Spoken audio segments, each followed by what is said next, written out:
é bom, gente. Amém? Aleluia. Você está pronto? Você pode orar comigo? Pai, obrigado pela tua graça, obrigado pelo teu favor. Cremos, Pai, em nome de Jesus, que nós estamos mesmo no melhor lugar em que poderíamos estar. Não a placa da igreja, Verbo da Vida, mas o lugar onde o Senhor determinou que a gente estivesse. E o Senhor deixou escrito, Pai, que onde estiver duas pessoas ou mais reunidas no teu nome, o Senhor se faria presente. E obrigado porque nós estamos livres em nome de Jesus Cristo. Verdadeiramente livres, como a tua palavra garantiu. E nós somos tirados do império das trevas, resgatados da maldição da lei, mas também livres de religiosidade, da qual a gente precisa sentir no nosso corpo físico, para que a gente venha ter a consciência, Pai, de que o Senhor está presente. Não. Obrigado, Pai. Nós sabemos que o Senhor está porque o Senhor garantiu. E nós pedimos, Pai, em nome de Jesus Cristo, o teu auxílio, a tua ajuda hoje, a essa expressão vocal, Pai, para falar a respeito das coisas do Senhor, a respeito da tua vontade e daquilo que o Senhor tem apontado para nós, Pai, em nome de Jesus Cristo. Nós nos alegramos sim, Pai, porque nós sabemos, Pai, de onde o Senhor nos tirou. E nós reconhecemos o Senhor como o Senhor da nossa vida, como nossa fonte, como o motivo da nossa chegada, o motivo da nossa vinda, o motivo da nossa adoração. Sempre o Senhor, Pai, vai ser em primeiro lugar, Pai, no nosso coração, na nossa vida, nessa igreja, em nome de Jesus Cristo. Aquilo, Pai, que nós cremos com o coração, nós vamos expressar, Pai, com os lábios, podendo dizer, Pai, que nós te amamos, nós reverenciamos o teu nome, nós, em nome de Jesus Cristo, te adoramos, Pai, nesta noite. E queremos, Pai, que o Senhor seja mesmo o primeiro, Pai, antes de tudo, Pai, nesse lugar, em nome de Jesus Cristo. Muito obrigado. Em nome de Jesus. Aleluia. Glória a Deus, gente. Você está bem? Você já dançou? Aleluia. Já sorriu? Seu rosto sabe que você está feliz? Amém? Aleluia. Mais ou menos, né? Sei que quando eu toco essa música eu lembro, parece aquelas que a gente faz assim, né? Vai passar embaixo da uma vareta, aleluia. Mas a gente tem que mesmo expressar, o nosso corpo tem que expressar essa alegria que a gente carrega no coração, em nome de Jesus Cristo. Romanos 1,16 diz, né? Eu não me envergonho do Evangelho, pois o Evangelho, a palavra de Deus, essas boas notícias, é o poder de Deus para todo aquele que nele crê. Então, se a gente crê no Evangelho, se a gente crê na palavra, ela se torna o poder de Deus para a nossa vida, em nome de Jesus Cristo. Hoje, eu serei breve, mas a gente vai fazer um pouco diferente hoje. Quero orar pelos aniversariantes já agora no começo. Quem fez aniversário essa semana, eu sei que tem um fazendo hoje. Aleluia. Vem para cá. Para tudo. Aleluia. Aham. Deus é bom, gente. Pastor, mas isso é no final. Não, você pode receber agora, em nome de Jesus. Amém? Já tem que a gente aprender que a gente não está num ambiente religioso. Que Deus, ele se alegra. Pode ficar aqui mesmo, varão. Por favor. Aleluia. Aham. Será um mês. A glória. Ó. Será um mês maravilhoso, extraordinário, em nome de Jesus. Hoje é dia 10 de maio, é isso, tá certo? Me lembrei de algo que Jesus... Você sabe que o que Jesus disse para os discípulos no final de abril? Quem sabe? Amai o próximo. Essa foi fraca, eu vou melhorar em nome de Jesus, tá bom? Aleluia. Prometo que eu vou melhorar em nome de Jesus. Aleluia. Deus é bem-humorado, gente. Preciso saber que Deus é bem-humorado. E a gente não veio para um velório, a gente veio para um culto. Em nome de Jesus. Se Deus não fosse bem-humorado, ele não estaria rindo dos inimigos sentado no trono. Ele não está lá preocupado com os inimigos e com as coisas que se levantam.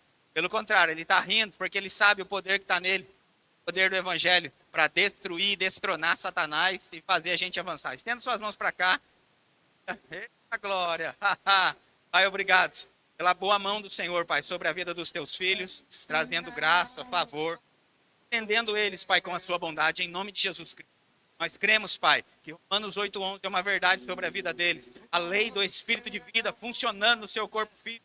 O Espírito de Deus habita em ti e vivifica seu corpo mortal. E também, em nome de Jesus Cristo, traz boas notícias sobre seus negócios, sobre suas vidas. Nós cremos que vão correr a carreira com velocidade, em nome de Jesus Cristo, e serão assertivos em tudo aquilo que Deus colocar na mão deles, em nome de Jesus. Amém?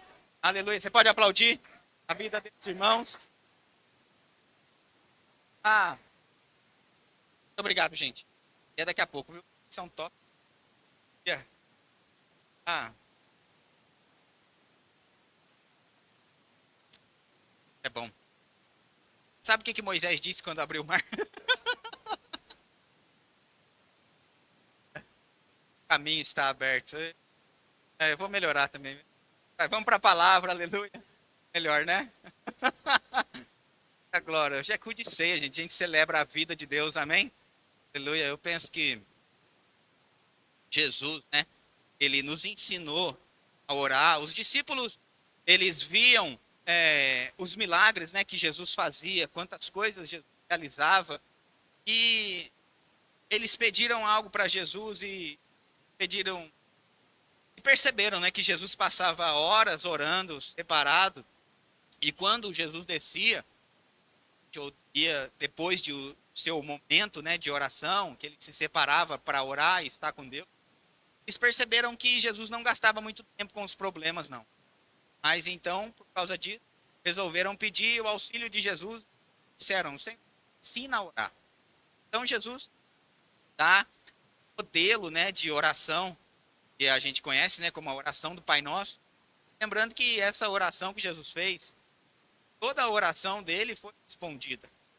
As coisas a gente às vezes nem precisa orar mais hoje, né? A oração diz assim, né? Pai nosso que estás no céu, santificado seja o teu nome, venha a nós o teu reino. Sabe que o reino de Deus já veio. Isso a gente como cristão hoje, a gente nem precisa mais orar o Pai Nosso. Porque o reino de Deus já veio. Eu não preciso orar pedindo o reino, sabendo que o reino já veio. Preciso é ter a consciência de já estou no reino de Deus, como esse reino opera. E não pedir como Jesus pediu para que o reino viesse. Quem está comigo? Mas uma das coisas que me chama a atenção nessa oração do Pai Nosso, que é a primeira coisa que Jesus diz nessa oração, que é em relação ao seu chamado. E a gente deveria ter mesmo essa, entre aspas, né, preocupação, ou melhor dizendo, esse cuidado em relação ao nosso chamado, que é aquilo que a gente vai dar conta de Deus naquele grande dia.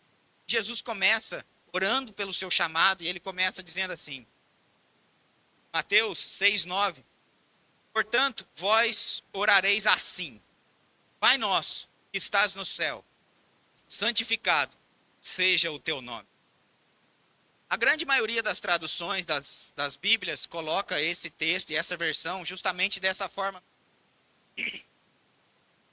Mas existem duas traduções que colocam um pouco diferente. Uma delas é a NTLH, né, a nova tradução da linguagem de hoje, coloca assim, Pai nosso que estás nos céus, que todos reconheçam que teu nome é santo. A versão, a mensagem, chega a dizer assim, Pai nosso, nosso Pai no céu, revela quem tu és. Então percebe que Jesus, de Hebreus, no capítulo 1, diz que Jesus, gente, é a expressão exata de Deus. Isso significa que tudo que veio antes de Jesus não era Deus na totalidade. Eram fragmentos de Deus. E não é que eu estou dizendo que não tinha Deus, mas não era Deus na totalidade. A Bíblia deixa claro que Jesus é a expressão exata de Deus. Então, até Deus, para ser compreendido, para ser entendido, ele precisou expressar. Precisou de uma expressão. Por isso que nesse momento do louvor, quando a gente está aqui, o grupo de louvor pede para que a gente feche os olhos, levante as mãos, faça alguma coisa, porque a gente não pode pensar que Deus sabe do nosso coração, mas que não precisa da expressão. Está comigo? Até Deus, para ser compreendido, precisou se expressar. E Deus se expressou na pessoa de Jesus. E é só na pessoa de Jesus que ele conseguiu se expressar na exatidão. Tudo que veio antes de Jesus tinha parte de Deus, mas não era Deus na totalidade. Isso nos faz entender que eu não descarto o Velho Testamento por causa disso, pelo amor de Deus, entendo o que eu estou dizendo. Estou dizendo que antes de Jesus, o que veio antes de Jesus, como não tinha a revelação exata, como não tinha a expressão total do que era Deus, estava faltando Deus. Tinham pedaços, mas não era a expressão exata. Então, quando Jesus faz essa oração, ele ora justamente isso, para que ele venha conseguir realizar o seu propósito na terra. Ele ora, Pai nosso, que todos reconheçam que o Senhor é santo. Essa expressão grego, né, no original é agiazó, não que significa, quando disse Pai nosso que estás no céu, santificado seja o teu nome, não que ele estava orando para que Deus se tornasse santo. Deus sempre foi santo, é santo e sempre será. Amém? Mas ele estava orando para que as pessoas reconhecessem Deus como santo, para que reverenciassem Deus como santo. Quando ele diz, santificado seja o teu nome, era um clamor para que o chamado dele viesse a ser cumprido na totalidade e ele pudesse voltar para o céu sabendo que cumpriu. E agora todos vão reconhecer que Deus é santo, que Deus não mata, que Deus não fere, que Deus está pronto para abençoar e não para amaldiçoar, que Deus não está a fim de abrir cova, pelo contrário, a Bíblia diz que ele está procurando pessoas para abençoar. Quem está comigo? Pessoas falharam em expressar Deus na exatidão. Pessoas falharam em expressar a santidade de Deus. Livro de Números, capítulo 20, no verso 12. Perdão. Essa passagem aqui é bem aquela história que, deixa eu só contextualizar aqui antes da gente ler o versículo. O que acontece? A Bíblia diz no livro de Hebreus também que o Velho Testamento é a sombra das coisas que viriam. Tá certo? O livro de Hebreus diz isso. Então nós vemos essas passagens de quando o povo no deserto precisou de água.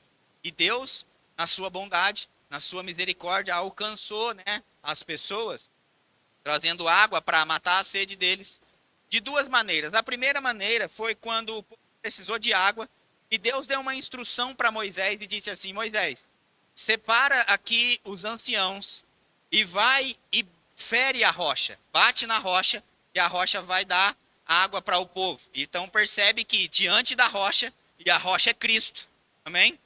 Olha para você ver como tem essa figura, né?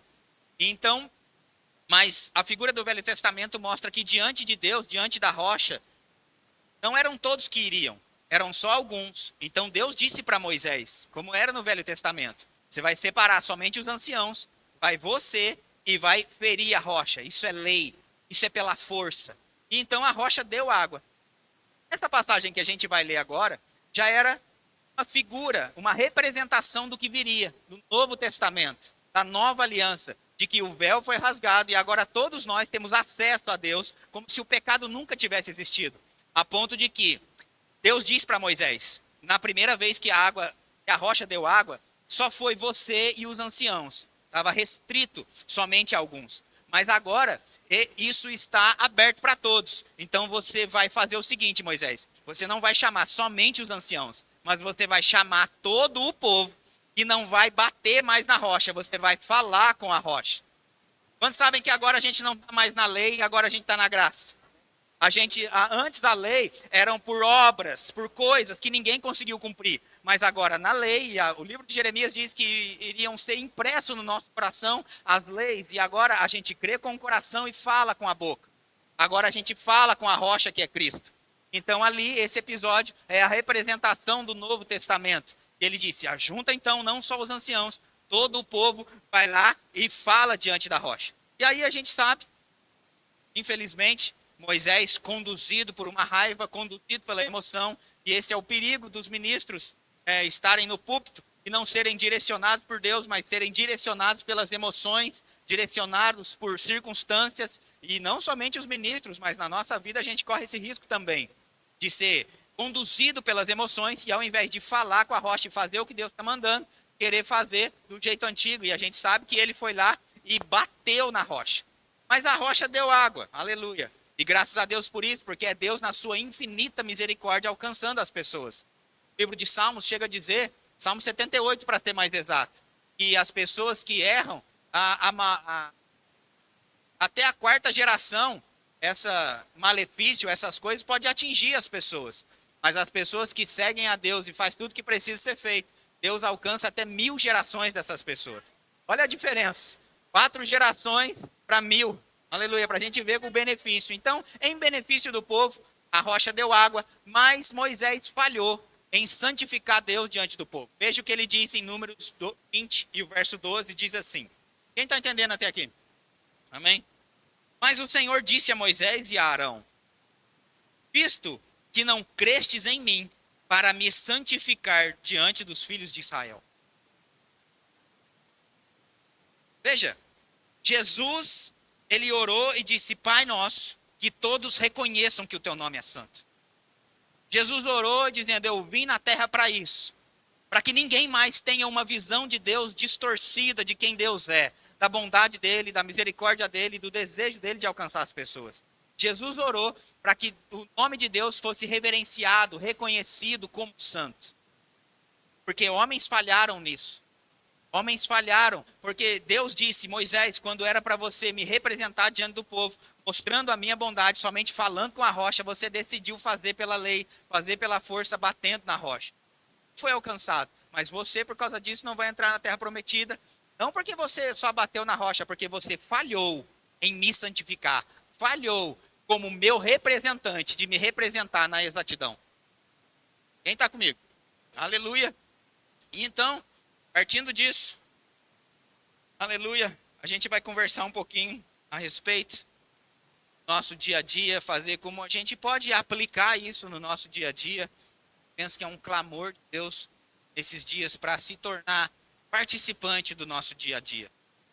Para que a gente possa mesmo reconhecer a vontade dele sobre nós, o que ele quer de nós e através de nós. Para isso eu vou pedir para que a gente venha abrir o livro de Provérbios, no capítulo 3, e a gente vai ler verso 5 ao verso 12. Bom, a gente vai discorrer a partir daqui.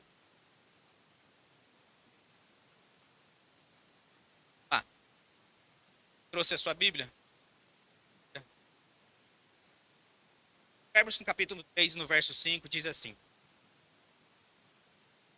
confia no Senhor de todo o teu coração, não te estribes no teu próprio entendimento.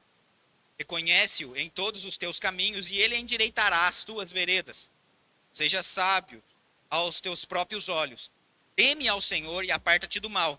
Será isto saúde para o teu corpo e refrigério para os teus ossos.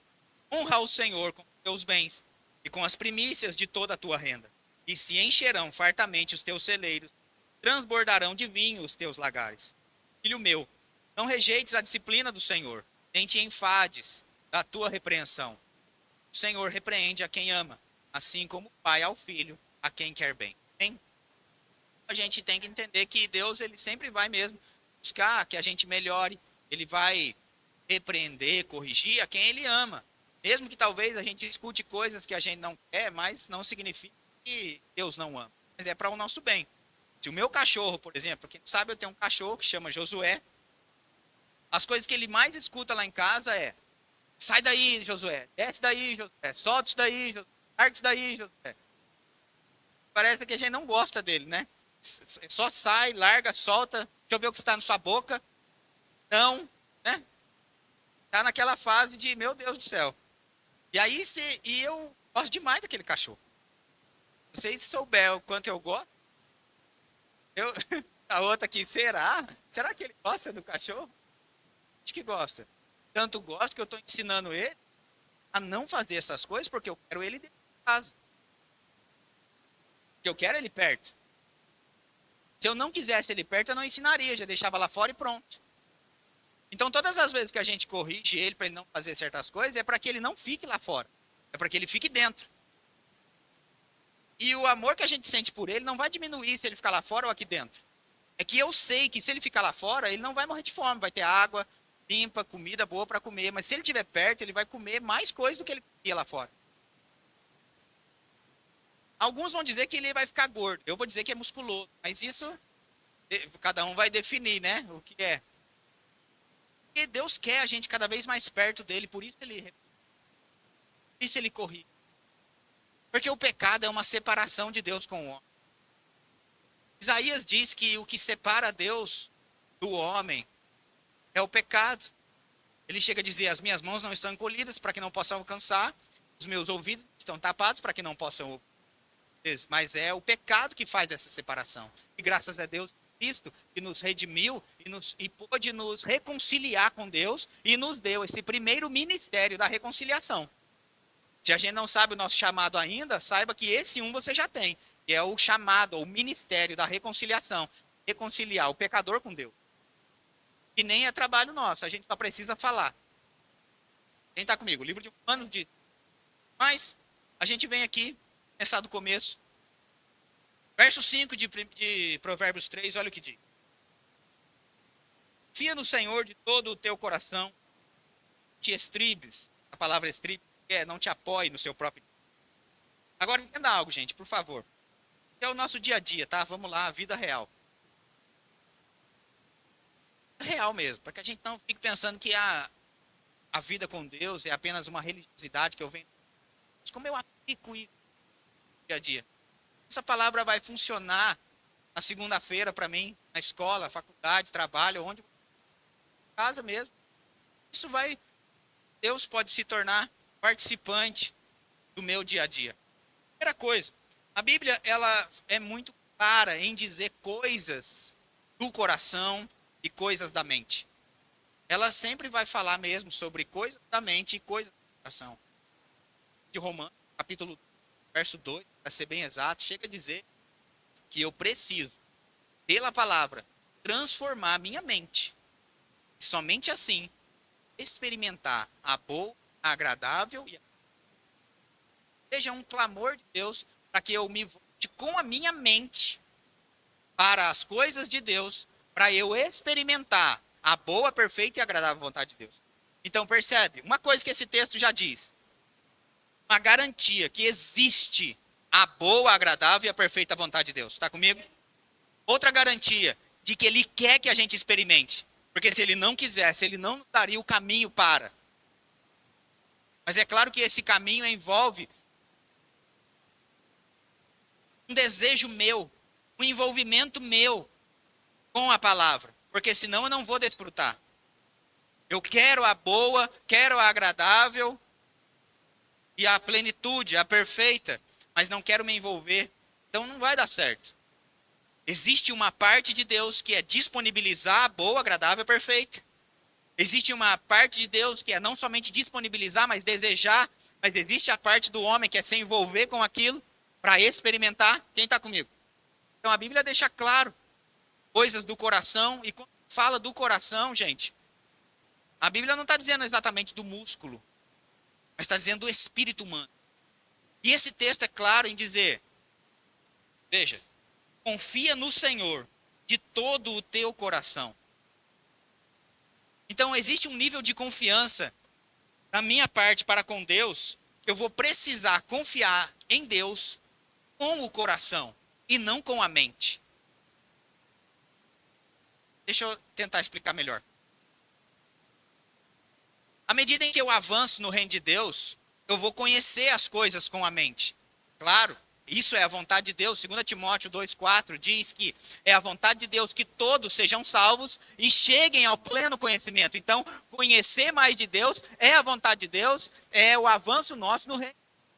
Há 7 anos atrás, Era César tem 7 anos de existência aqui. Há 7 anos atrás eu tinha uma compreensão, entendimento a respeito das coisas de Deus. Hoje eu tenho outro. Crescemos em entendimento. Quem está comigo? Mas Deus ele pede para que eu não fique somente colocando as coisas de Deus dentro desse entendimento, porque se tudo que eu preciso de Deus, se toda a minha compreensão de Deus vem do entendimento, eu reduzi Deus demais. Quando a Bíblia diz, confia no Senhor de todo o teu coração, a Bíblia está dizendo assim, é Deus dizendo, meu filho, eu preciso que no teu dia a dia existem elementos misteriosos, elementos sobrenaturais que fazem parte da sua vida para que você venha a aprender a confiar em mim, não somente com a mente, mas com o coração. A ponto de que, à medida em que eu cresço no reino, seja razoável que eu confie cada vez mais. Quem está comigo? Aleluia. Quando a Bíblia diz assim, ó, eu ainda estou em Provérbios 3,5. Confia no Senhor de todo o teu coração e não te estribes ou não te apoies no seu entendimento. Essa palavra estribe, não te apoia, é justamente esse apoio mesmo, como se fosse isso aqui, ó. É o apoio desse negócio. E se eu tiver apoiado aqui nele, e ele tira, eu caio. A Bíblia está dizendo nesse versículo assim, que não seja o seu raciocínio aquilo que te sustenta. Que não seja o seu raciocínio aquilo que te segura no lugar onde você está. Quando a Bíblia diz, eu preciso que você me entenda com o coração, eu preciso que elementos misteriosos, elementos espirituais sejam parte da sua vida para que você tenha razão para confiar. Tem uma música que diz, eu já vi câncer ser curado, eu já vi placa de metal sair. Como é que é o resto mesmo? Fala assim, não me diga ele não pode. Razão para confiar. Porque eu já vivi coisas espirituais. Eu preciso, na medida em que eu avanço no reino, crescer nesse entendimento, essa confiança em coisas espirituais, porque à medida em que a revelação cresce, eu arrisco mais. À medida em que a revelação cresce, eu confio mais. Quem está comigo até aqui? Confia no Senhor de todo o teu coração, eu já disse e repito, se a gente está precisando compreender com o raciocínio e entender com o raciocínio tudo de Deus, a gente vai ficar com problema. Um dia a gente vai precisar ser confrontado com o que a gente não sabe explicar. E a gente tem que ter mesmo um lugar de entendimento, que é a nossa alma, para ser transformada, habilitada para isso. A palavra de Deus diz em 2 Timóteo 3,16, para ser bem exato. Toda a escritura é inspirada por Deus e útil para o ensino, para a repreensão e para a educação na justiça, a fim de que o homem de Deus seja perfeito, seja perfeito e perfeitamente habilitado para toda boa obra. Então eu vou, pela palavra, ser habilitado, pela palavra eu vou ser completo, pela palavra, quando diz ali perfeito, não está falando de perfeito no sentido de sem defeito. É a mesma coisa que quando Deus disse para Abraão em Gênesis 17, Abraão, por que você está procurando compreender, por que você está procurando realizar as coisas com a força do seu braço? Veja, bota aí para mim, por favor, Gênesis 17, 1. Quero que você entenda que esse versículo veio logo em seguida Ismael nascer. Logo quando Deus disse, rapaz, você não vai precisar fazer com a força do seu braço, você vai precisar crer. Então parece lindo esse versículo, mas na verdade era Deus chamando a atenção de Abraão. Quando ele diz assim, atingiu Abraão a idade de 99 anos, apareceu-lhe o Senhor e disse-lhe, eu sou Deus Todo-Poderoso. Essa palavra aqui é o El Shaddai. Deus Todo-Poderoso, Deus mais que suficiente. Então aqui Deus estava se apresentando para ele como Deus mais do que suficiente, ou seja, você está procurando coisa que estava em mim.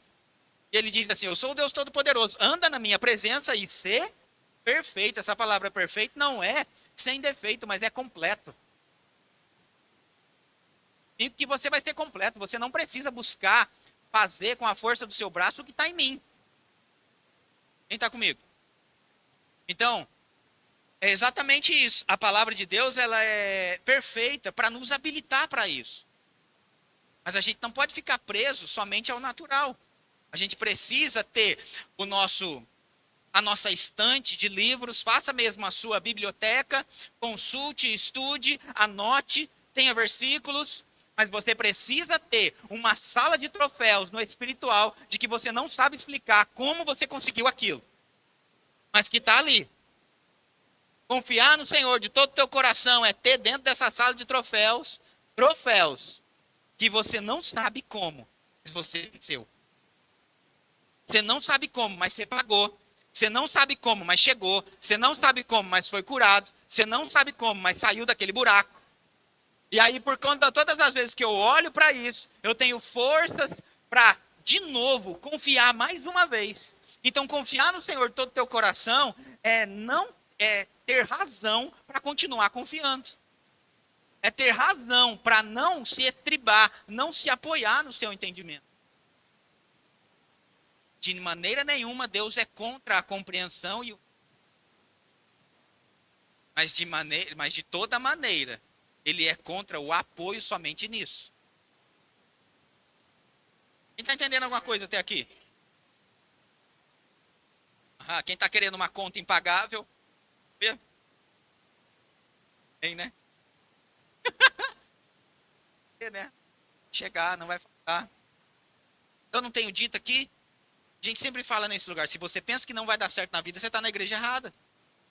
Mas o que é isso? O raciocínio. Às vezes a pessoa quer se apoiar no próprio entendimento e começa a pensar, como, Senhor? Como que vai dar certo? Se isso, aquilo e aquilo outro.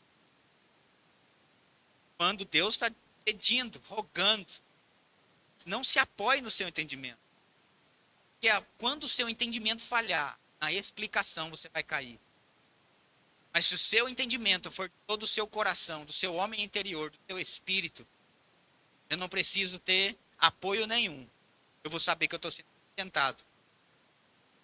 O livro de Hebreus chega a dizer que a palavra, ela sustenta o mundo. Todo o universo é sustentado pela palavra. Você tem noção que a palavra de Deus está, o haja luz, o haja de Gênesis, está sustentando tudo que a gente está pisando agora? Se a palavra de Deus é capaz de sustentar tudo isso, não é capaz de nos sustentar?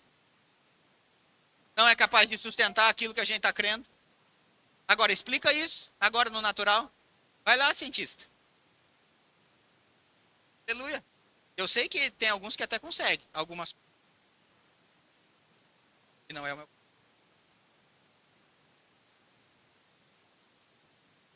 Tendo que buscar, mas eu não faltei na aula de física, minha área é outra. Mas vamos continuar aqui, aleluia. Veja, Efésios 1:17. Olha o que diz. A oração que Paulo faz, né? Ele diz assim, ó, para que o Deus de nosso Senhor Jesus Cristo, Pai da glória, nos conceda espírito de sabedoria, de revelação, pleno conhecimento dele. Iluminados os olhos do vosso coração para saber qual a esperança do seu chamamento, qual a riqueza da glória da herança nos santos. Se a gente tiver os olhos do coração iluminados, a gente já vai ver que tem esperança e tem riqueza. É simples. Simples. Os olhos do entendimento iluminados. Para quê? Olha o que diz o texto. Para saberdes. Quando diz para, já mostra o motivo de você ter de a gente ter os olhos do entendimento iluminados. Para a gente saber que existe esperança e existe uma riqueza. Que está disponível para nós. É para isso que a gente precisa desse olho iluminado. Sabe que sabedoria, e Paulo ele ora por duas coisas que ele pede: espírito de sabedoria e de revelação. Vou dar uma das definições de sabedoria: a capacidade de aplicar a verdade divina no dia a dia. Paulo ora para que a gente venha ter sabedoria. Revelação: quando o Espírito Santo torna claro aquilo que estava oculto ou superficial. Gosto de uma outra definição de revelação também, que é ver de uma perspectiva diferente aquilo que sempre esteve ali. Isso é revelação. As pessoas às vezes pensam que revelação é quando alguém roda no manto, aponta o dedo pra gente e diz assim diz o Senhor e mostra o nosso CPF. Se eu não soubesse, Deus não. Eu sei de cor o meu. Deve saber o seu. Então não vai mudar a minha vida se algum profeta revelar o meu CPF. Isso eu já sei. Ele não precisa fazer isso para mostrar o quanto é espiritual. Sou eu que tenho que crer na palavra que ele disse. Como a Bíblia diz, sem julgar o profeta, mas julgando a profecia. Sabendo que toda manifestação do Espírito tem um fim proveitoso. Exorta, consola e edifica. Se não tem esses três, já pronto. Não adiantou nada revelar meu CPF. Quem está comigo? Então eu particularmente gosto dessas definições de revelação, que é ver de uma perspectiva diferente algo que sempre esteve ali. Por exemplo, as pessoas têm o conhecimento de Salmo 23:1, mas não tem a revelação de Salmo 23:1. Quer que eu te prove? Porque isso não traz sabedoria para ela a ponto de ela aplicar no dia a dia. As pessoas sabem de cor, e é o salmo amarelo, como a gente diz, que às vezes fica aberto na sala, no trabalho de muito. O Senhor é o meu pastor e nada me faltará. Isso é conhecimento. Revelação é quando o Senhor é o meu pastor e realmente nada me falta, porque eu consigo dizimar e ofertar, crendo que Deus vai me suprir. Vou falar amém, porque é verdade. Porque alguém que não oferta e não dizima, não crê que Salmo 23 é uma verdade. ele crê que o 10% que ele segura é mais poderoso para suprir ele.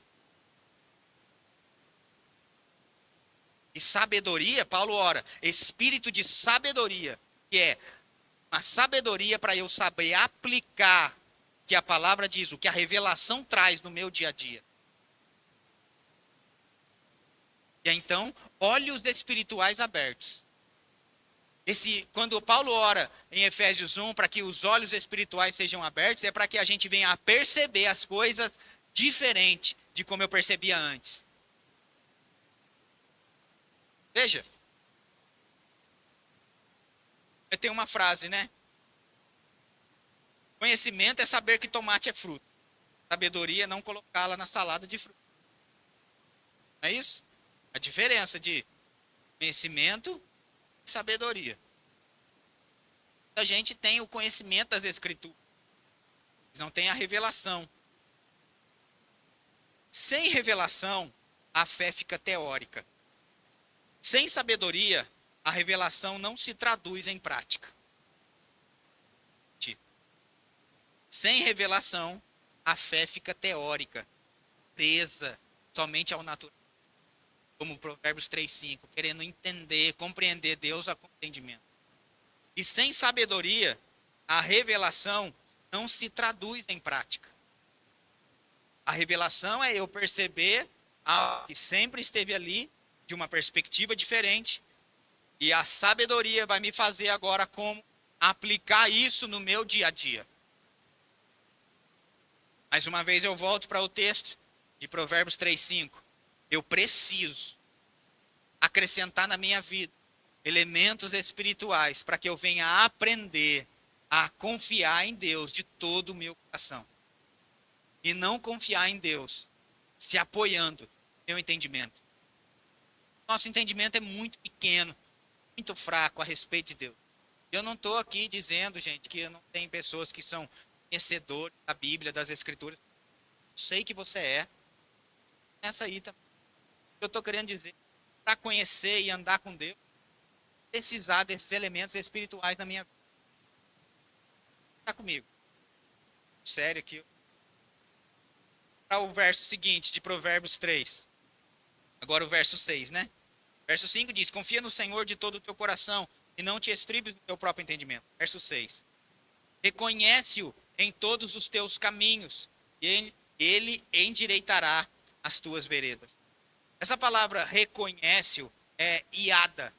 É a mesma palavra, iada, usada lá em Gênesis capítulo 4, verso 1, quando algumas traduções dizem, habitou Adão com Eva, outras traduções diz, conheceu Adão Eva. Essa palavra iada, que é ali, reconhece o Senhor, verbo 6, reconhece o Senhor. Não está dizendo de somente reconhecer, ali está o Senhor, mas está dizendo de conhecer a Deus na intimidade. Está comigo? Reconhecer a Deus na intimidade do seu dia a dia. E não somente ver Deus de longe e saber que Ele é. Não te chama atenção Deus, o eterno, o todo-poderoso, querer fazer parte do nosso dia a dia, de seres terrenos, por enquanto, né? Enquanto a gente está aqui. Deus se interessa pelo seu dia. Deus se interessa pelo nosso dia a dia. Quando Ele diz aqui, reconhece-o em todos os teus caminhos, é como se a gente estivesse convidando a Deus para ser participante do nosso dia a dia, das nossas escolhas. Eu sei que aqui tem um monte de enfermeiro. Quem é enfermeiro aqui? Tá? 3, e ainda tem a Michelle, 4 ali. Não sei o que é. São V. Deus, Ele também é conhecido como... Sabia disso? Jeová Rafa. Reconhecer a Deus em todos os seus caminhos é convidá-lo a ser participante do dia a dia. Senhor, doutor Rafa, me ensina no meu trabalho. Quantos professores a gente tem aqui? 6. Você é professor também. O Espírito Santo está com a gente, ele é o professor da nova aliança. Que tal reconhecer esse professor? Os profissionais liberais nós temos. Sei. Sabia que Deus é o melhor investidor? Estou dizendo o melhor investimento. Disse o melhor investidor. Se a gente quiser aprender a investir, consulta Deus. Reconhece Ele em todos os teus caminhos que Ele vai te ensinar. Ele é bom pescador também. Há quem diga que os peixes que ele pegou vinham. Acho que quem gosta de pescar deveria aprender essas coisas, não é? Eu nunca pesquei um peixe. Deus já. Ele, como bom pescador, podia ensinar essas coisas. Ele disse para Pedro, né? Te tornar pescador de homens. É bom entender que se eu agora transformada em pescador de outra coisa, a isca é diferente. Pastor Marcos Paulo, se ele assistir isso, né? Mas essa semana, o pastor Idelmar fez cuscuz de manhã na igreja lá e chamou a gente para tomar um café, né? Eu sabia que o pastor Marcos Paulo estava orando. Mas eu não aguentei, né? Cheguei perto lá da porta dele, sabia que ele estava orando, né? Pastor, tem cuscuz. Respondeu, opa, já vou. Aí eu falei, olha, tá vendo? A isca. Te tornar pescador de homens. Então eu já vi, cuscuz pesca homens. Aleluia.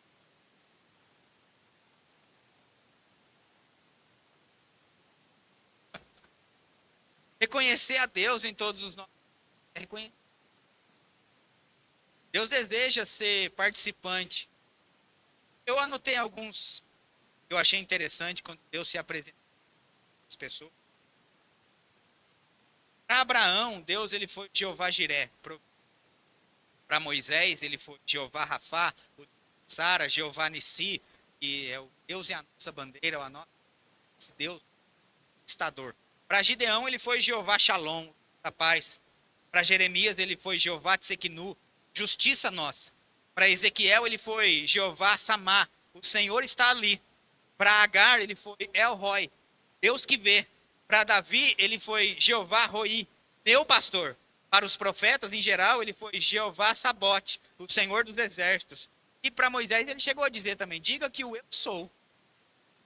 Moisés perguntou assim, Senhor, se eles perguntarem, em nome de quem que eu vou? Deus disse para ele, diga que o eu sou te mandou.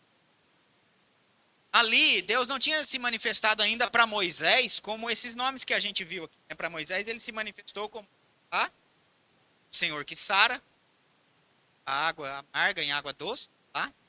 E também não tinha se tornado Jeová Nissi ainda, que é o Senhor e a nossa bandeira. Então, quando Deus ele diz, diga que o eu sou está te mandando, ele estava dizendo, Moisés, eu sou o que você precisa que eu seja. Eu não posso dizer para você que eu sou isso agora para que você não fique preso somente a uma coisa. Mas eu posso ser muitas coisas.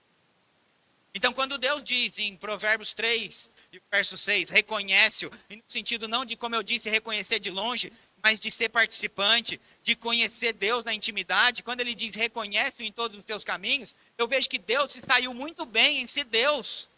Mas ele está querendo se sair bem em ser pai. Porque às vezes ele vai muito bem para a gente em ser Deus, em ser o que cura, o que provê, o que conquista. Mas tem um clamor de Deus para se tornar pai. Eu não quero ser bem sucedido somente como pastor, eu também quero ser bem sucedido como pai. Tem que haver esse clamor no nosso coração de querer ser bem sucedido também nas coisas cotidianas. Como Deus quer se tornar participante. A gente daqui a pouco vai ver ali. A gente sempre usa, e está certo, faz parte o verso 9, de honrar a Deus com os teus bens e com as primícias de toda a tua renda. Mas você consegue perceber que o verso 10 é consequência não somente do 9, de honrar nesse ato de fazer, nessa sabedoria de colocar em prática e revelação de que tem que ser feito, mas também na estrutura que foi construída do verso 5, de confiança do todo o coração.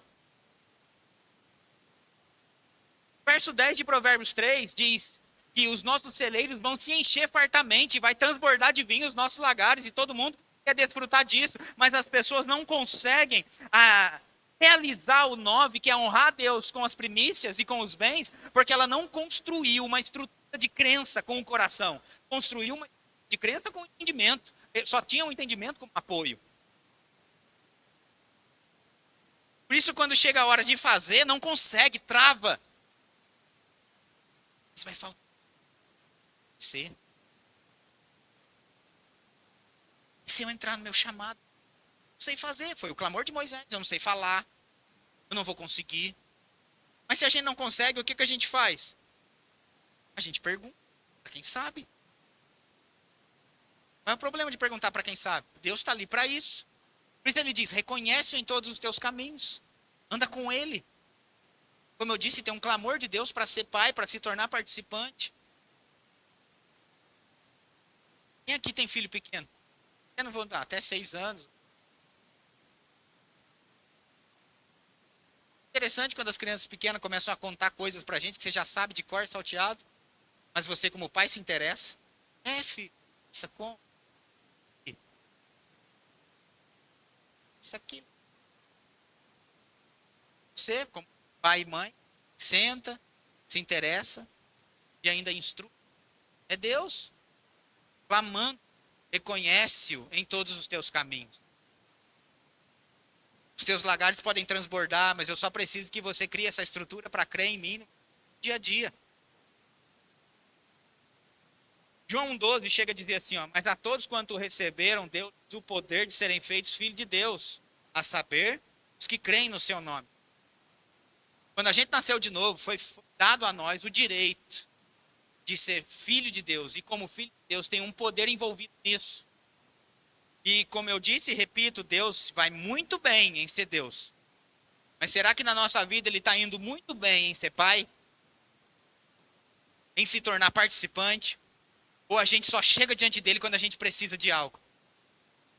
E a gente como pai, a gente sabe quando chega por interesse. É ou não é? Sabe? Agradando demais.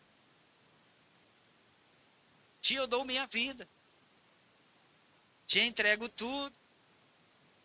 Ai, nossa, não, tá afogueado. De repente está tão afogueado.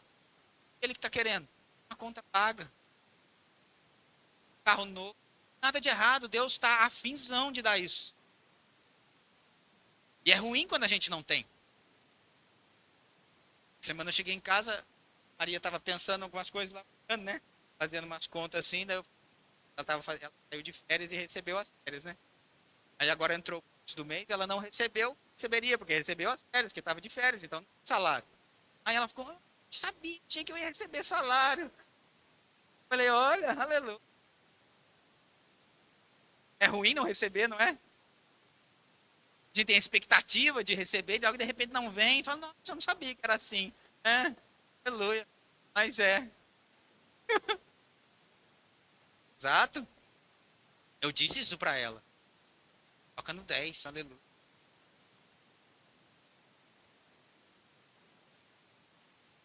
Fica inveja não, aleluia. Não paguei a conta dela ainda, eu vou crendo também, em nome de Jesus, amém? Mas Jeová Jiré está ali para isso, aleluia. Eu posso chegar nele como um filho e dizer, pai, quem nunca pediu um socorro pro pai? Fala a verdade. Oh, não estou conseguindo aí, não estou sabendo, e aí Deus faz. Não é interessante que a gente pensar, veja, olha, eu vou mostrar uma passagem para vocês que é interessante. Mateus 25,15 fala da parábola dos talentos, e a gente sempre usa essa passagem para falar a respeito de chamado e essas coisas, está certo. É isso mesmo. A gente vai ver que Deus, ele deu talentos, segundo a capacidade de cada um. Percebe? Segundo a capacidade de cada um. Para um deu 5, para outro. Ele diz que imediatamente se há que ganhou, também saiu para que ganhou. Enterrou. A Bíblia não diz, gente, que eles eram experientes na negociação desses talentos. A Bíblia não diz que eles tinham experiência, mas a Bíblia diz que eles tinham capacidade. Capacidade é diferente de experiência. E quem não sabe, não custa. Deus, como um bom investidor, aquele que ganhou um poderia ter chego a Deus e dizendo: Senhor, vou fazer isso para multiplicar. Quando ele nunca fez. A prova de que Deus estava disponível para fazer é que no verso 27, olha o que Deus disse para esse um que enterrou. Ele disse assim: queria, portanto, que entregasse o meu dinheiro aos banqueiros. Ou seja, se você não sabe como multiplicar, se associe com quem sabe. Se você não sabe como fazer, tem alguém perto de você que sabe. Se associe com quem sabe, observa e veja. Meu Deus, tem gente que está multiplicando, tem gente que está realizando. O que tem eu chegar nele e perguntar: o que você está fazendo? Como que faz? Você pode me ensinar? Mas não, uma percepção de Deus distorcida fez com que ele enterrasse. Qual é a percepção distorcida? Verso 24, 25 diz assim: chegando por fim, o que recebera um talento disse: Senhor, sabendo que é homem severo. Deus é severo, sim, mas também é bom. E essa percepção distorcida fez com que ele ficasse somente com esse atributo de severidade, a ponto de ser motivado pelo medo e enterrar. Quando Deus pediu para ele, não experiência, Deus viu nele capacidade. Então, a esterilidade daquele homem, ou do que ele carregava, não era fruto da falta de capacidade, mas era fruto de uma percepção distorcida de Deus. Então ele teve medo de Deus. O verso 6 de Provérbios 3, veja: reconhece-o em todos os teus caminhos, e ele endireitará as tuas veredas. Verso 7, não seja sábio aos teus próprios olhos. Teme ao Senhor e aparta-te do mal. Essa palavra teme ao Senhor é esse temor. Mas não esse temor distorcido a ponto de ter medo, de não se chegar, de enterrar um talento, de medo de errar. Mas é um temor no sentido de reverência, de que no verso 5 eu construí essa estrutura de crer com o coração, de no verso 6 reconhecer ele em todos os meus caminhos, e o que eu não sei, eu não tenho problema de perguntar para ele, até porque ele tem prazer em me ensinar, ele está aqui para isso. Quem está comigo aqui? Bem-vindo ao nosso dia a dia. Não fique pensando que o pastor sabe tudo, não. Às vezes as pessoas falam comigo: se eu soubesse tudo. Eu faço cara de quem sabe mesmo. A Bel diz que eu estou confundindo o inimigo, né? Gente que deve pensar: nossa, o pastor sabe muito. E às vezes a pessoa fala coisa e eu falo: meu, me ajuda agora com essa resposta. Senhor, fala para você quem é que eu estava pensando assim, para você não saber. Deixar você com a dúvida. Você vier falar comigo: será que o pastor sabe mesmo? Tá só.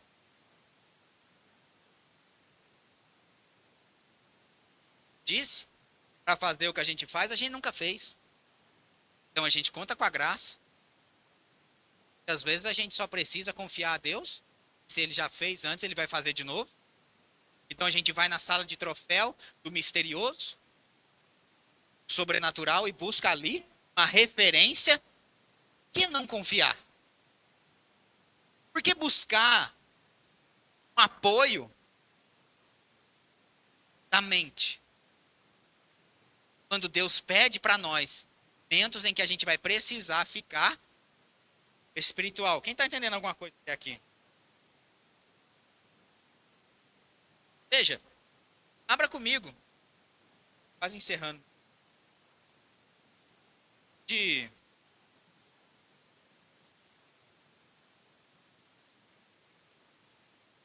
Acho que pode até subir, né?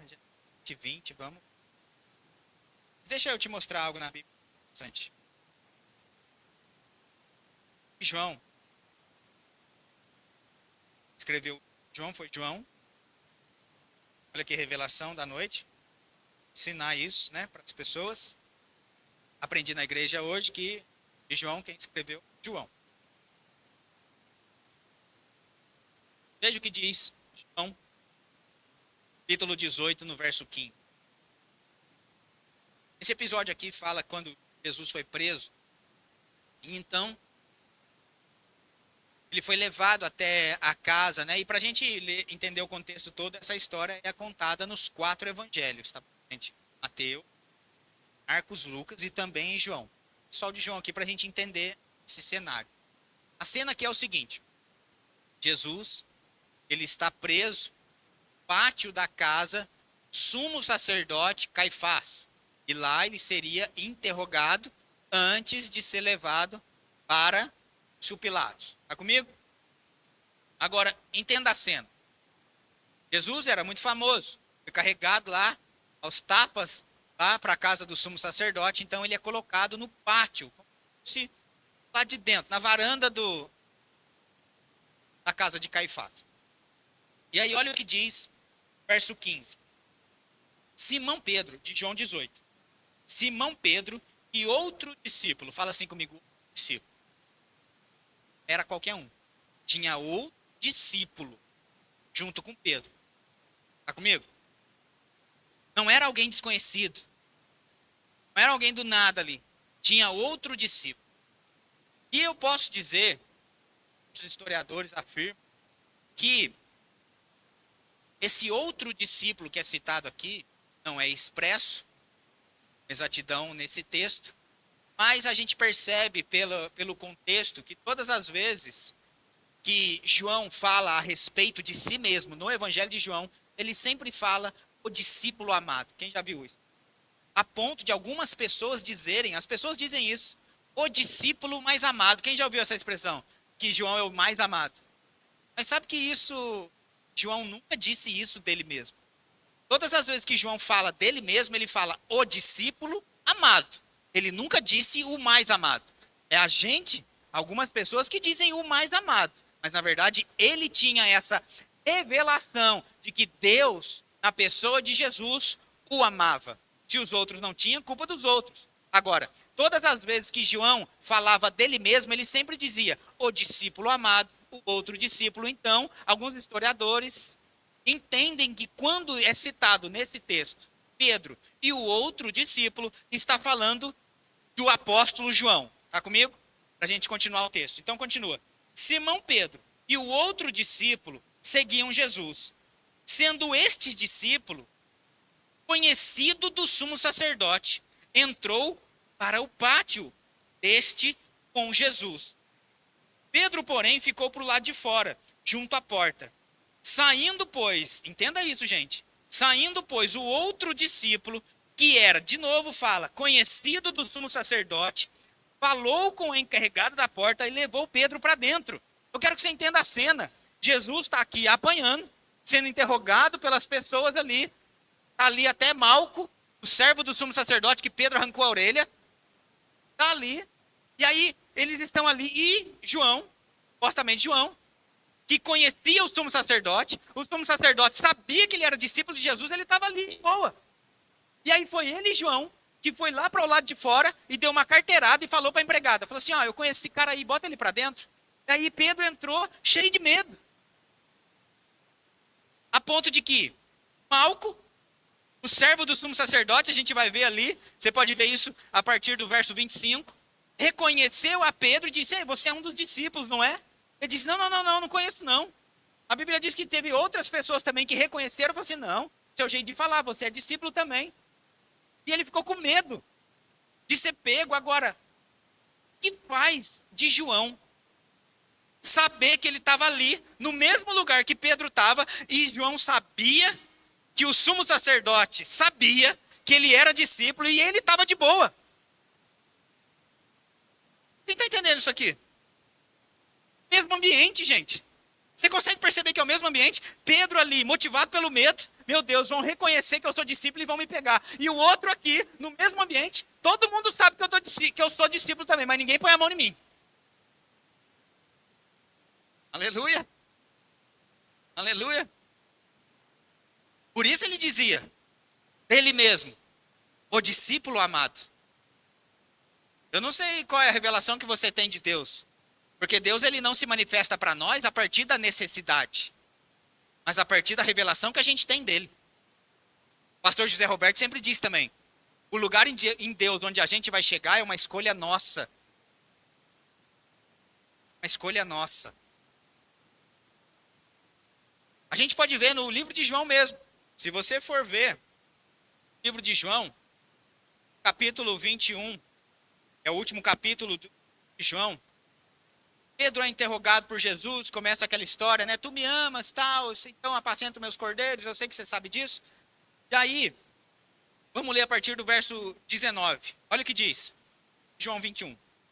Disse isto para significar com que gênero de morte Pedro havia de glorificar a Deus. Depois de assim falar, acrescentou-lhe, segue-me. Então Pedro, voltando-se, viu que também ia seguindo o discípulo a quem Jesus amava. Não. Pedro estava falando com Jesus. Jesus disse algumas coisas para Pedro e disse, vamos embora, segue-me os bons. E começou a andar. Pedro começou a andar atrás de Jesus. Nessa que Pedro começou a andar atrás de Jesus, João veio atrás. Eu também.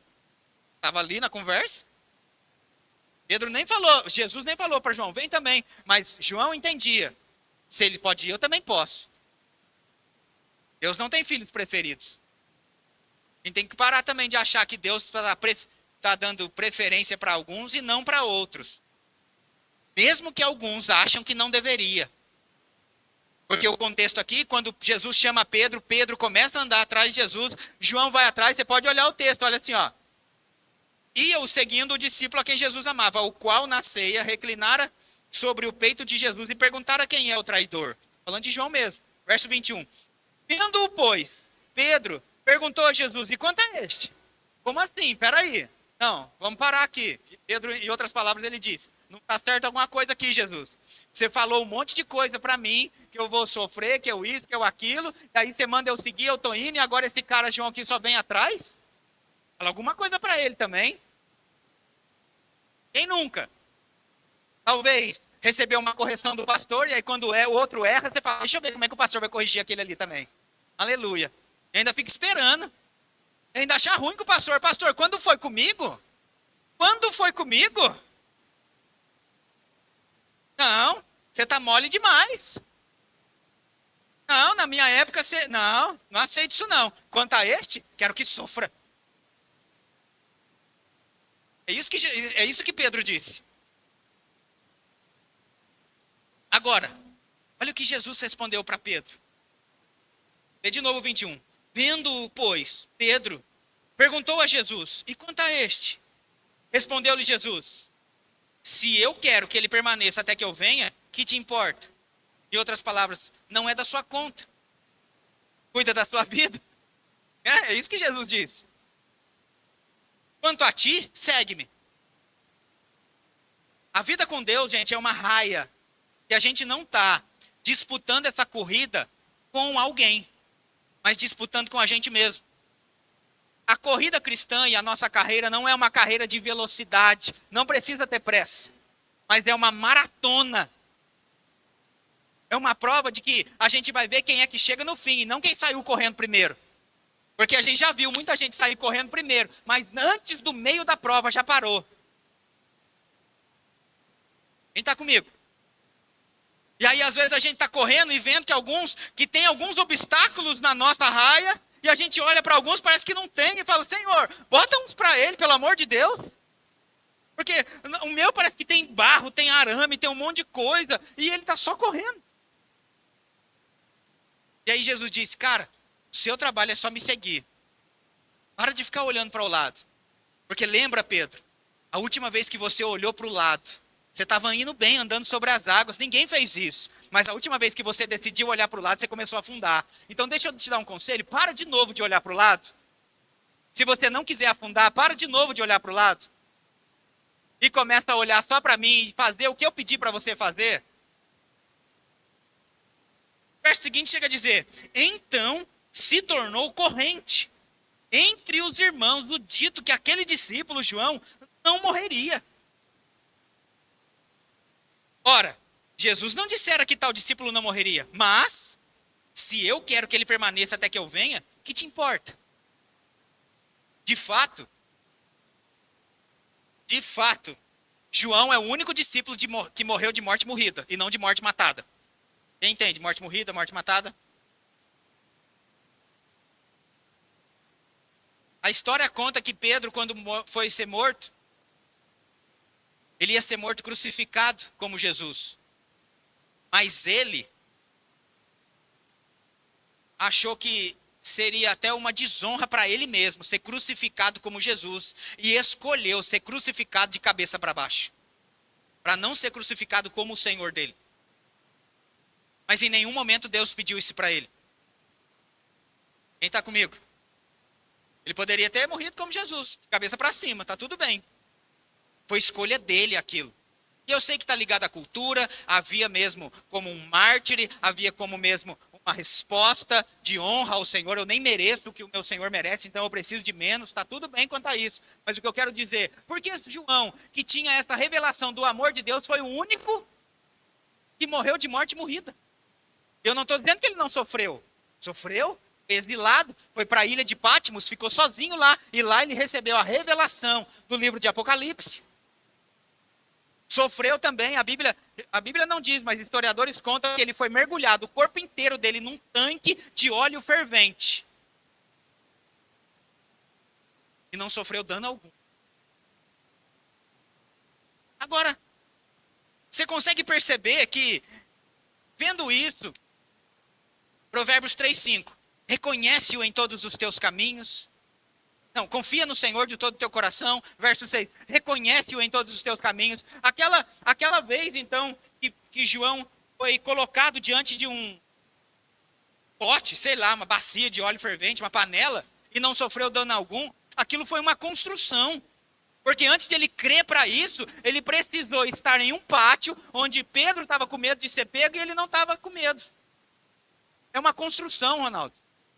Essa crença. À medida em que a revelação de Deus chega, a gente tem que arriscar mais. À medida em que a revelação e o conhecimento de Deus chega, a gente tem que arriscar mais. E a gente tem que reconhecer Deus em todos os nossos caminhos. Se Deus não deixou a gente perecer de 0 até 7 anos, é porque Ele não vai deixar de 7 a 14. E por aí vai. É o mesmo Deus, a gente só precisa fazer a mesma coisa. A gente só precisa crer que agora o verso 10 vai se tornar uma verdade. Eu quero chamar o pessoal da ceia para cá, que a gente vai cear junto. Quero que a gente venha crer junto, gente.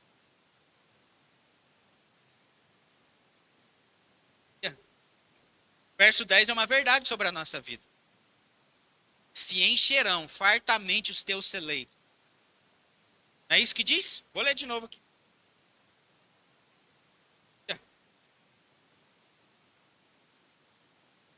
Verso 10.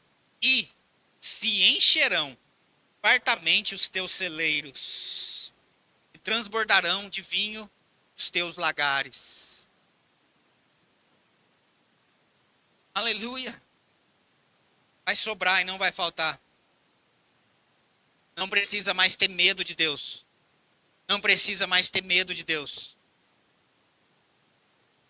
Livro de Êxodo. Rapidinho essa aqui. Capítulo 8, para ser bem exato. A Bíblia diz, Ronaldo, que 3 meses depois saiu do Egito. 3 meses depois. Moisés já subiu um monte para falar com Deus. Deus chamou ele. Rapaz, vem cá, vou fazer uma conferência com você aqui. E aí, capítulo 19 e 20 de Êxodo, é Deus falando com Moisés. E é interessante que no finalzinho do capítulo 20 de Êxodo, a Bíblia diz que quando Moisés desceu para entregar os 10 mandamentos para o povo, olha o que aconteceu. Diz que o povo, já vai, rapidinho, peraí gente, rapidinho. Diz que o povo, a cena era a seguinte, enquanto Moisés estava lá falando com Deus, o povo estava aqui debaixo, e debaixo eles vinham trovões, o monte fumegando, e ouviam as trombetas. E aí quando Moisés desce e fala, o povo diz para Moisés assim, vamos fazer o seguinte, o negócio é tão estrondoso, que a gente prefere que o Senhor sempre fale com Deus e depois você conte para a gente, porque a gente tem medo de chegar. E eu sei que aqui era a velha aliança, as pessoas não tinham a condição que nós temos hoje de receber o Espírito Santo morando dentro, eles precisavam mesmo disso. E até certo ponto hoje eu percebo que às vezes é assim.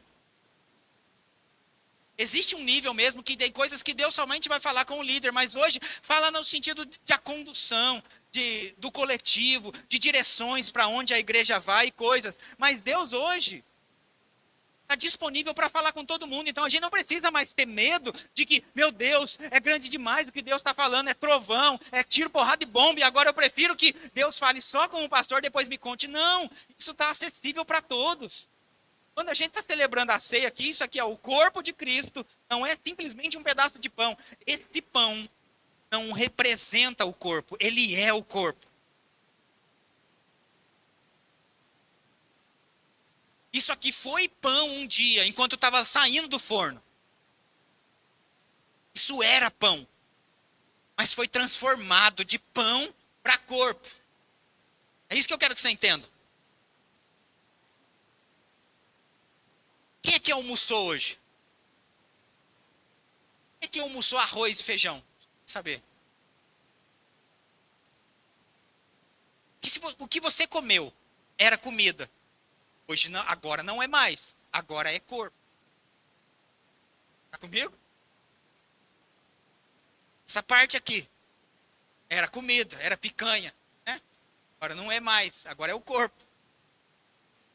O pão era pão quando estava no forno. Agora é corpo. E quando eu colocar isso para dentro, o corpo de Cristo vai ser o meu corpo. Quando eu colocar para dentro, o corpo de Cristo vai ser o meu corpo. Não vai haver uma separação mais, porque o meu corpo vai absorver o corpo de Cristo. E eu serei parte do corpo de Cristo como ele é. E no corpo de Cristo não tem doença. No corpo de Cristo não tem pecado. Por isso esse momento da ceia é tão importante que todo mundo precisa participar. É um momento em que não cabe Deus, não cabe o homem, perdão. Se pôs o homem a si mesmo, é isso que a Bíblia diz. Mas diz, então coma do pão, participe. Em nenhum momento o texto bíblico diz, não participe. Tentação bíblica é, viu que tem alguma coisa errada? Conserta e participa. E não conserta e não participa. Porque quando eu examino a mim mesmo e identifico algo errado e não participo, sinalizo para o céu e para a terra, dizendo para o diácono, não pega assim, encontrei algo errado em mim, pretendo continuar no erro. Quando a Bíblia diz, encontre algo mesmo, não tem problema se você encontrar, mas participe. Deixa o corpo de Cristo ser parte do seu corpo. Porque o corpo de Cristo sendo parte do seu corpo, não vai mais haver pecado, não vai mais haver doença, não vai mais haver sofrimento. Porque o sangue do corpo de Cristo está no corpo de Cristo. Por isso eu participo do corpo, do sangue. Que me purifica, que me lava. Então o reconhecimento de tudo isso no nosso dia a dia faz com que verso 10 se torne verdade. Se encherão fartamente os teus celeiros. Nossos celeiros serão fartos. Não é somente farto, nós vamos transbordar, é isso que diz o texto. Perdão, deixa eu corrigir isso aqui. E se encherão fartamente os teus celeiros e transbordarão de vinho. Eu estou crendo para um transbordo mesmo, que é passar da borda, ficar além da capacidade. Transbordar é passar da borda. Se a gente estava crendo para a borda, a gente estava errado ainda, Brena. Tem que passar da borda, em nome de Jesus. E o passar da borda vai ser o que a gente está fazendo, a construção de crença. Crendo com o coração, não se apoiando no próprio entendimento, para que quando chegar, aleluia, esse tempo, a gente reconheça de onde veio. Você pode estender suas mãos para cá? Pai, obrigado. Nós oramos, Pai, em nome de Jesus Cristo, sabendo que não é mais simplesmente um suco de uva, não é mais simplesmente um pedaço de pão, mas agora é o corpo de Cristo e o sangue de Cristo, que faz parte, Pai, do nosso corpo. Isso, Romanos 8:11, se torna uma verdade em nós. A lei do Espírito de vida funciona no nosso corpo físico. Se o Espírito de Deus habita em nós, ele vivifica o nosso corpo mortal. Isso, Pai, nós cremos hoje e saímos daqui com isso.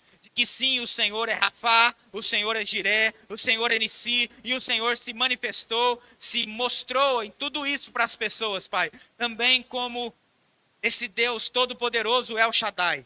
Mas nós o reconhecemos hoje, Pai, em todos os nossos caminhos, como o nosso Pai. Por isso, aquilo que Jesus disse na oração, ele disse, Pai Nosso. Foi a primeira coisa que ele disse, que esse Pai não estava restrito somente a ele, mas ele veio para tornar esse nome santo, reconhecer que Deus é santo em todo tempo e se tornar Deus acessível para todos nós. Pai nosso, e nós podemos dizer, Pai nosso, obrigado porque o Senhor é o Pai nosso. Em nome de Jesus, aleluia. Os diáconos podem servir a ceia, nós vamos esperar uns pelos outros para que a gente participe junto. Acho interessante que quando ele disse para ela, não temas, eu imediatamente iria pensar, vai fazer um pix para mim, né? Resolveu meus problemas, chegou o homem de Deus, está tudo solucionado. Aí ele vira e fala assim para ela, não temas, vai e faz, mas primeiro fazes dele para mim. Falou, Chica, só tem um pouquinho que eu vou comer e vou morrer, está pedindo? Então, às vezes, queridos, nessa matemática parece que é difícil, ou quando estamos passando por um certo ajuste financeiro na nossa vida, quando falamos sobre dizimar e ofertar, nós podemos pensar, cair num erro de pensar assim, mas se Deus ele é tão bom, tão generoso, que então que ou tenta barganhar com ele e fala assim, ó Deus, eu vou usar os seus 10% para me pagar essa conta de água aqui, mas depois eu te pago. Quando pensamos em fazer isso, eu falo, pensamos, não, vamos falar pensei, né? Porque eu já fiz isso tempos atrás, não mais agora, mas eu já cheguei a fazer isso. E isso é um erro, por quê? Porque aqui você vê que Deus ele pede o primeiro a parte dele, porque quando a gente faz primeiro para ele, nós estamos dando uma certeza de que ele é o nosso pastor e realmente nada pode faltar. Agora, se eu tiro esses 10% a qual ele pediu, eu pago essa conta, eu estou pagando mais nos 10%. E o próprio Deus que pode suprir de uma forma além do que eu posso imaginar ou até mesmo pedir.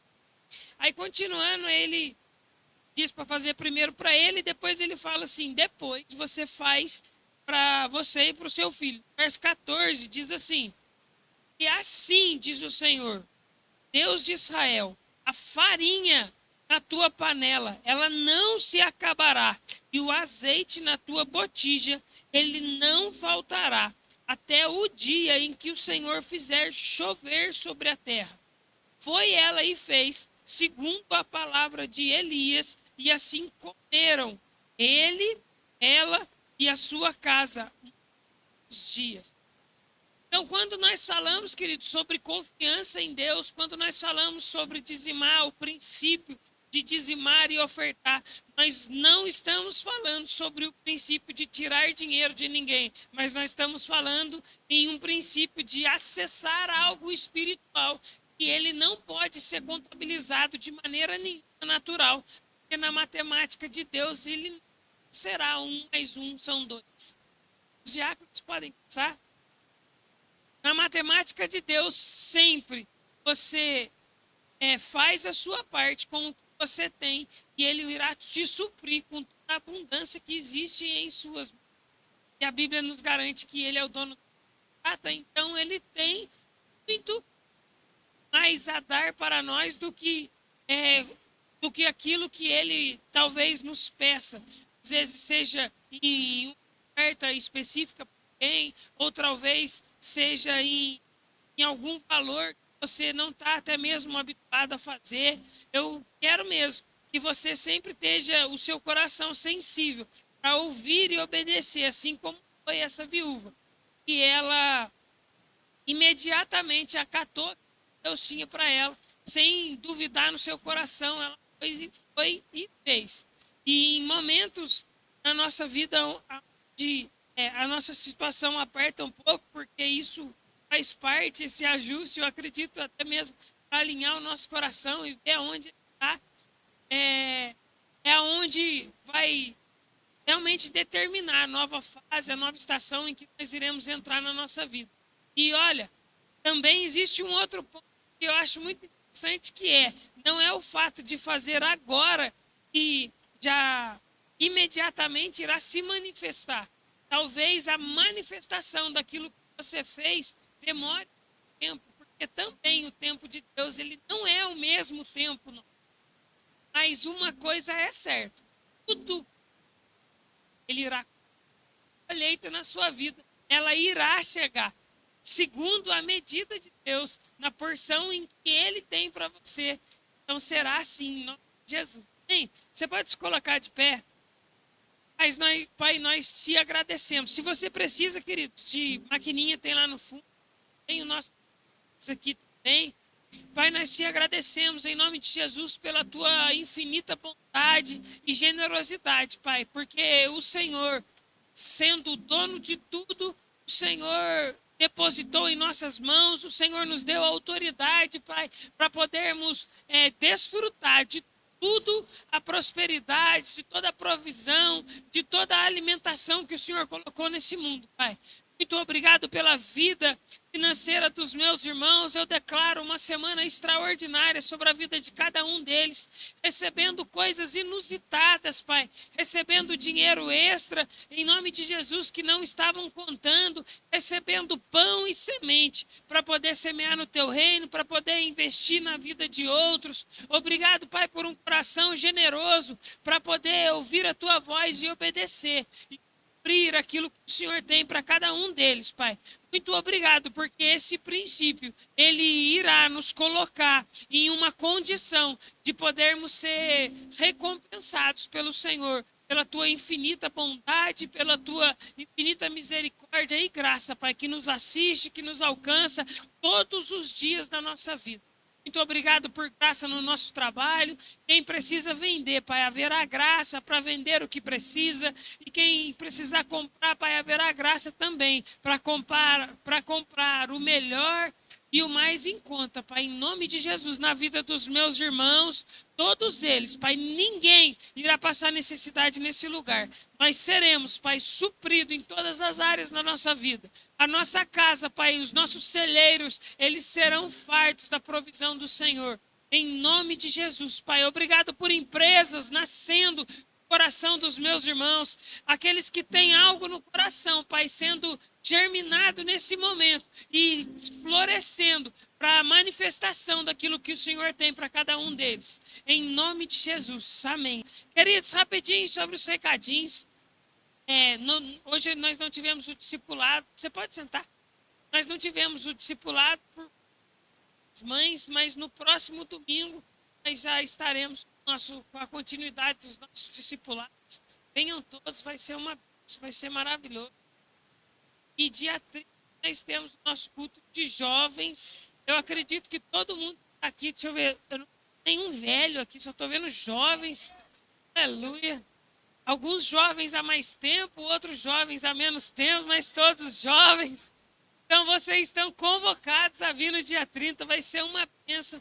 Nós não temos quase que culto aos sábados, então vai ser um prazer, vai ser uma coisa maravilhosa, onde nós vamos se alegrar diante de Deus e ouvir e receber a palavra daquilo para nós, amém?